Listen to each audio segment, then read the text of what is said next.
We live in a world that glorifies busyness. From the moment we open our eyes in the morning, our minds are occupied checking messages, planning tasks, replaying yesterday's conversations, worrying about tomorrow's uncertainties.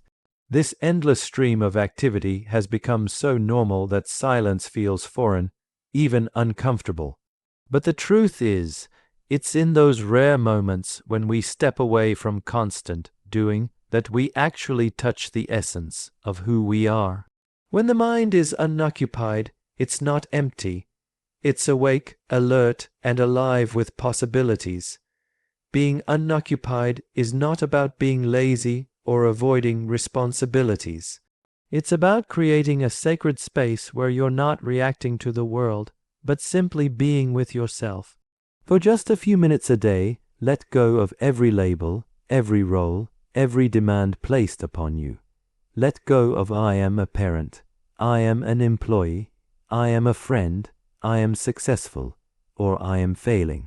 All of these identities are important in the relative world, but they are not the totality of you.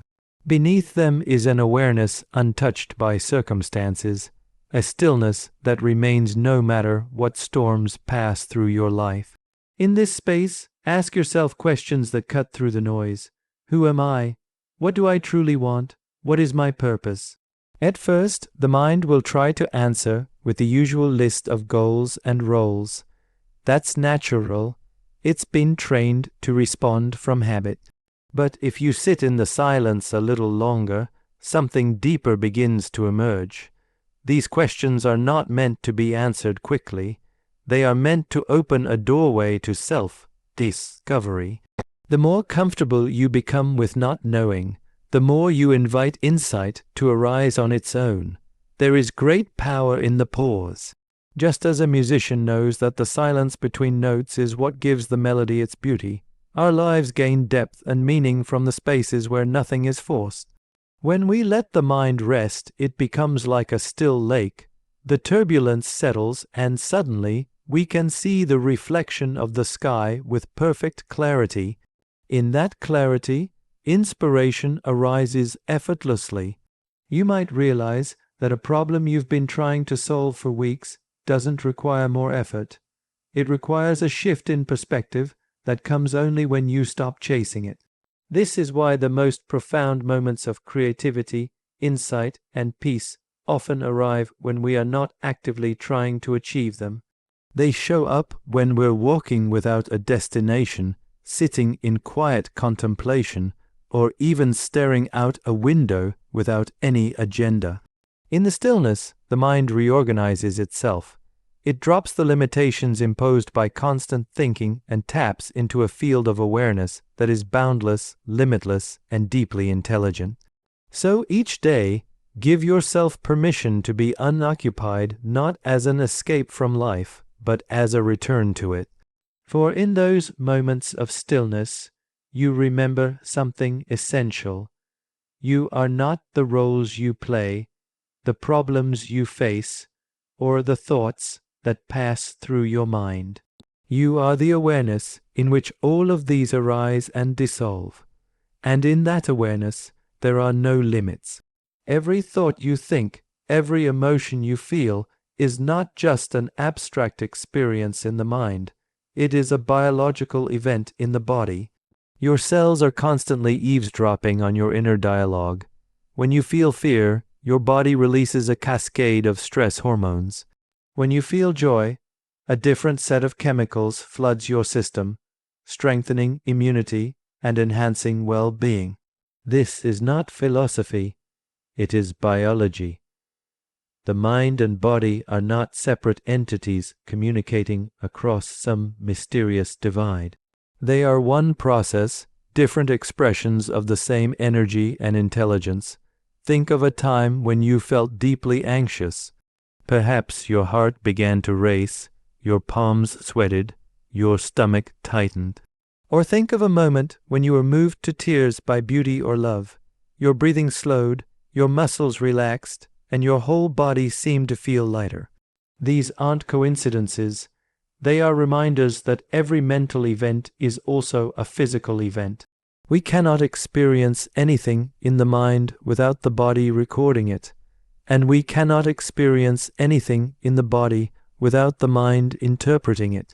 When you realize this connection, you begin to understand that mental well-being is not simply about thinking positively or trying to control your thoughts. It's about cultivating inner states that naturally lead the body toward balance and health. Chronic stress, resentment, and worry do not just live in the mind.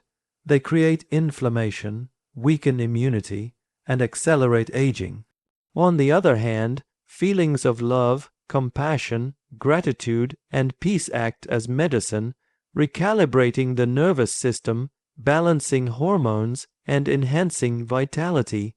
The bridge between mind and body is built through awareness. When you notice how your body responds to your thoughts and emotions, you start to see patterns. You may realize that certain relationships, habits, or environments consistently trigger tension in your body. You may also notice that certain activities, listening to music you love, walking in nature, meditating, leave your body feeling expansive and light. This awareness is not about judging your experiences. It is about reclaiming the power to influence the quality of your inner and outer life. It is also worth understanding that the body is not just a passive recipient of mental states.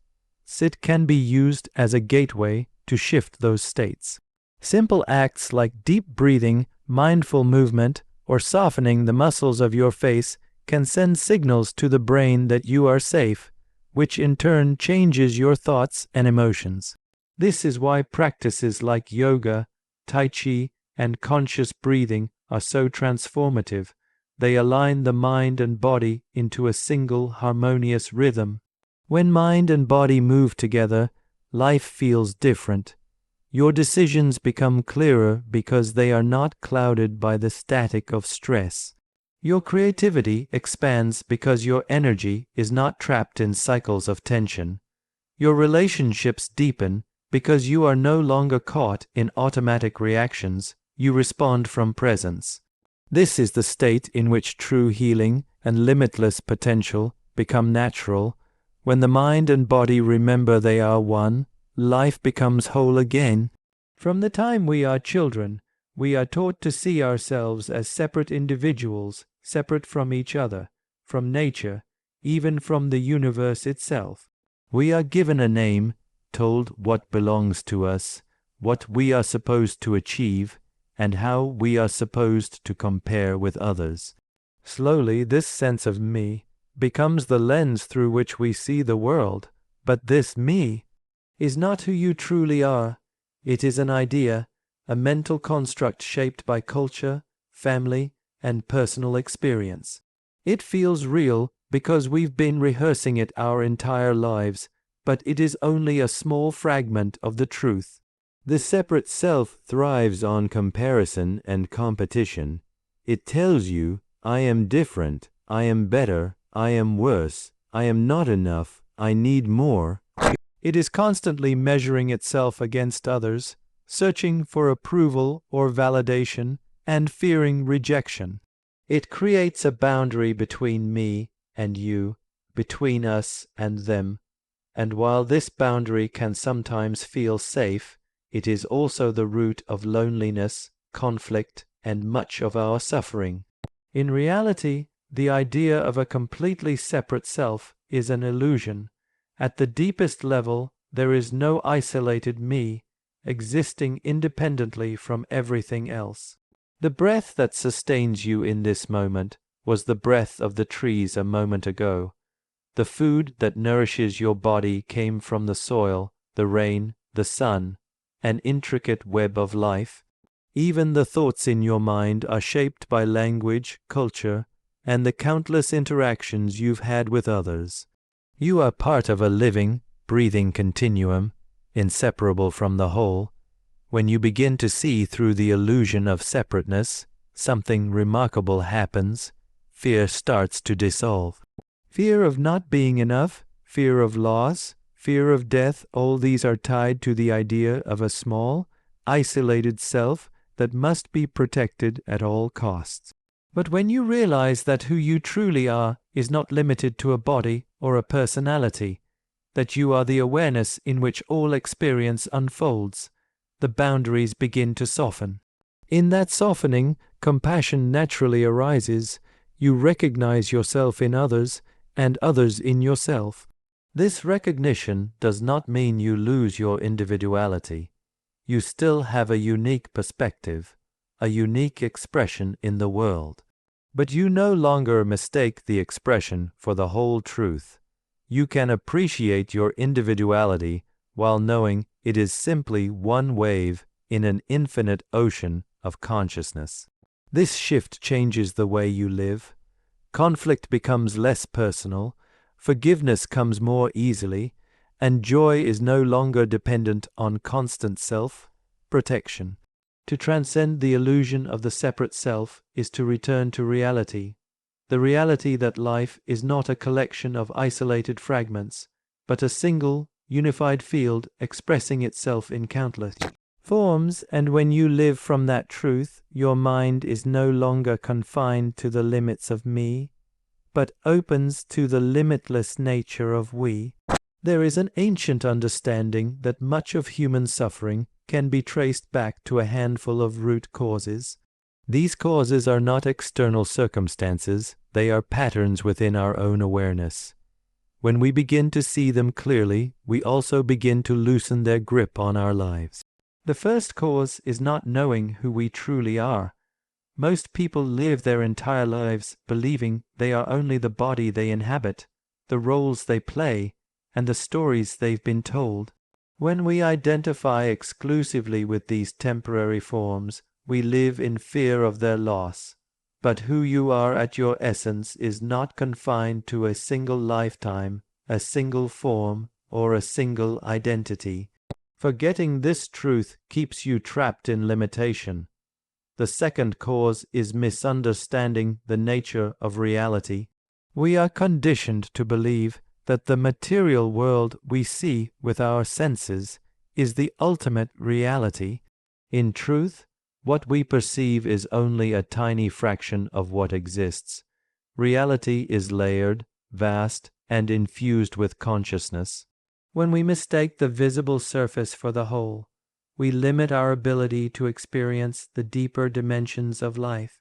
The third cause is clinging to experiences that are, by their nature, fleeting. Whether it's a moment of pleasure, a position of power, or a phase of life, everything in the material world changes. When we try to hold on to what cannot be held, we create suffering. True freedom comes from enjoying experiences fully while knowing they are temporary visitors, not permanent possessions. The fourth cause is confusing the ego with the true self. The ego is a useful tool. It helps us navigate the world, fulfill roles, and create boundaries. But when we think the ego is who we are, we live in constant defense of it. We take offense easily, we feel threatened by change, and we build walls to protect an identity that is ultimately an invention. The true self needs no defense because it is never in danger. The fifth cause is the fear of death. This is perhaps the deepest root of all other fears. The mind imagines the end of the body as the end of existence, and so we live with a subtle, constant anxiety about time running out. But when you begin to recognize that consciousness is not born and does not die, that the essence of you exists beyond time, the fear begins to dissolve. Death becomes not an ending, but a transformation, like a wave returning to the ocean. Seeing these causes clearly does not require withdrawing from life. It requires engaging with life from a different level of awareness. You still work, love, create, and play, but you are no longer bound by the illusions that generate suffering. And when the roots of suffering loosen, the mind naturally expands into the limitless field where joy, peace, and clarity are not occasional visitors, but the very ground you walk upon. A limitless mind is not built in a single moment of insight. It is cultivated through the small, consistent choices we make each day. Just as a healthy garden depends on the right soil, sunlight, and water, the mind depends on the environment we create for it through our habits. These habits are not simply about productivity or efficiency. They are about aligning our daily lives with the rhythms of balance, vitality, and inner clarity. It begins with the most fundamental act of restoration, sleep. The modern world often treats sleep as optional, something to sacrifice in the pursuit of more time. Yet, in those hours of rest, the mind integrates memories, the body repairs itself, and the nervous system resets. Without it, our thinking becomes clouded, our emotions reactive, and our ability to see the bigger picture diminished. Making sleep a sacred priority is an act of honoring the mind's capacity to function at its fullest. Meditation is another anchor. It is not merely a relaxation technique, but a way of reconnecting with the stillness beneath thought. A few minutes each day of sitting in silence, observing the breath, or simply resting in awareness begins to dissolve the constant noise that keeps us confined to old patterns. In this space, creative solutions and new perspectives can arise without effort. Movement is equally essential, not only for the body but for the mind. Whether it is yoga, tai chi, walking, or any form of mindful physical activity, movement integrates the mind and body into a single flow. It encourages the release of tension and stimulates energy that might otherwise be locked away by stress or stagnation. The body was never meant to be a passive vessel for the mind. It is an active participant in creating mental clarity. Our relationships also play a profound role. Being around those who uplift and inspire us reinforces our own potential. Conversations that invite depth, listening that is free of judgment, and connections built on authenticity all nourish the mind. Just as unhealthy food can harm the body, toxic relationships can drain the mind of its vitality.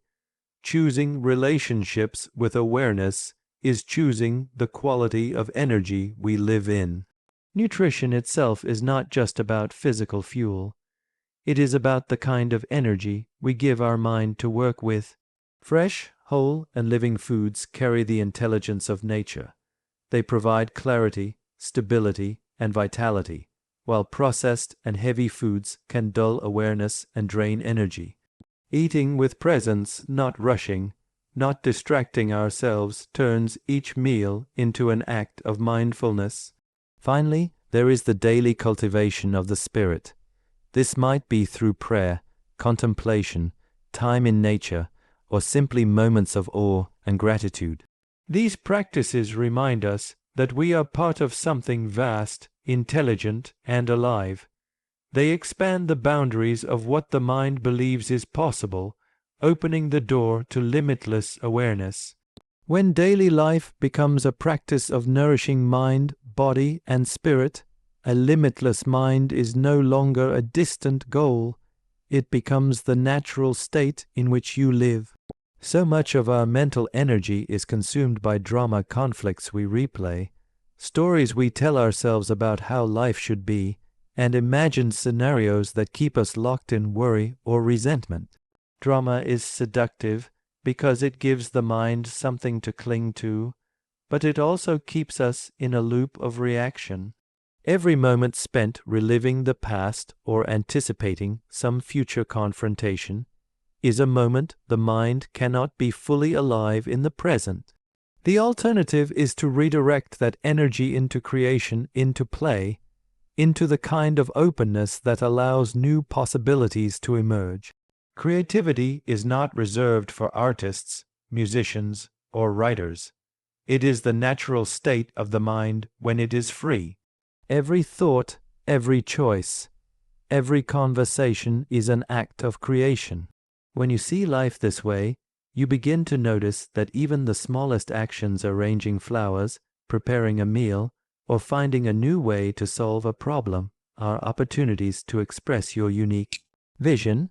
Creativity shifts the focus from what's wrong to what's possible, and this simple change in direction has the power to dissolve the weight of drama before it takes root. Playfulness is equally important. As children, we approached the world with curiosity and wonder. We didn't worry about appearing foolish. We experimented, explored, and imagined without fear. Over time, that sense of play is often replaced with seriousness, caution, and the belief that life is primarily about survival and achievement. But when you reintroduce play into your life, you reclaim a way of being that is light, open, and inventive. Play invites the mind to take risks, to let go of fixed outcomes, and to see the world through fresh eyes. Choosing creativity and play over drama is not about ignoring challenges or pretending difficulties don't exist. It's about meeting those challenges from a higher place. In a reactive state, the mind narrows. It becomes defensive, repetitive, and predictable. In a creative state, the mind expands. It becomes resourceful, innovative, and willing to see multiple perspectives. This expansion is what allows you to respond with clarity, rather than be pulled into the same old patterns. This shift is also contagious. When you live in a way that is creative and playful, those around you feel it. They sense the openness, the freedom, the willingness to imagine something better, and they begin to mirror it. Relationships become less about trading grievances and more about sharing inspiration. Work becomes less about maintaining routines and more about discovering new ways to grow. Even your inner dialogue changes. You spend less time criticizing yourself and more time exploring what you're capable of. Life is constantly offering raw material for either drama or creation. The choice is yours in every moment. One path keeps you cycling through the same experiences. The other invites you into an ever-expanding field of possibility. And when you choose the latter, you step into a way of living where the mind is not limited by yesterday's stories, but liberated by tomorrow's potential.